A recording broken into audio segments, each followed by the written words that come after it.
ಏನು ಹೇಳ್ಬೇಕಂತಂದ್ರ ರೈತರು ಜಾಗೃತ ಆಗವಲ್ರ. ಬರೇ ಇಲ್ಲೇ ಹೊಲದ ಮ್ಯಾರ್ಯಾಗ ಅವ್ರ ಹೊಲ ಏರ್ಸೋದು,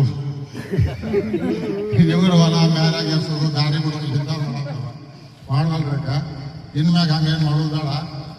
ಚಂದಾಗ ಊರಿನ ಸಮಸ್ಯೆಗಳೇನಾರಿದ್ರೆ ಅಷ್ಟು ಕುಡ್ಕೊಂಡು ಮಾತಾಡಿ ಒಂದು ಬಗೆಹರಿಸ್ಕೊಳ್ಳೋಂಥ ಕೆಲಸ ಮಾಡ್ಕೊಳಕ್ಕೆ ಬರ್ತೈತಿ. ನಾವೆಲ್ಲ ಯುವಕರ ಮ್ಯಾಗ ಏನು ಜವಾಬ್ದಾರಿ ಐತಿ. ಯುವಕರೆಲ್ಲ ಅದಕ್ಕೆ ಮುಂದೆ ಬರಬೇಕು.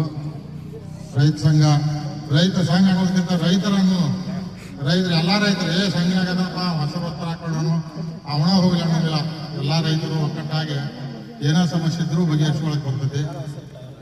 ಹಸಿರು ಟ್ರಾವೆಲ್ ಹಾಕಿದ್ರೆ ಭಾಳ ಚಲೋ. ಯಾಕಂದ್ರೆ ಅವನು ಸಿಗ್ನಲ್ ರೈತಿದ್ದ ಅದು ಬರೀ ನೀ ಹಂಗ ಹಾಕೊಂಡು ಹೋಗೋ ಕಚೇರಿಯಾಗ ಅದು ಬರೀ ಒಳಗಂತ ಹಂಗ ಹೋಗು ಸ್ವಲ್ಪ ಕಡಿ ಅಂತ ಕಾಲ ಅನ್ಸತ್ತೀಗ ಇರವಲ್ಯಾಕ. ಈಗ ಫಕೀರಪ್ಪನ ಭಾಳ ಹೇಳಿರ ನಮ್ಮ ಬಗ್ಗೆ. ಹಂಗೆ ನಾವೇನು ಹೋರಾಟ ಮಾಡಿಲ್ಲ.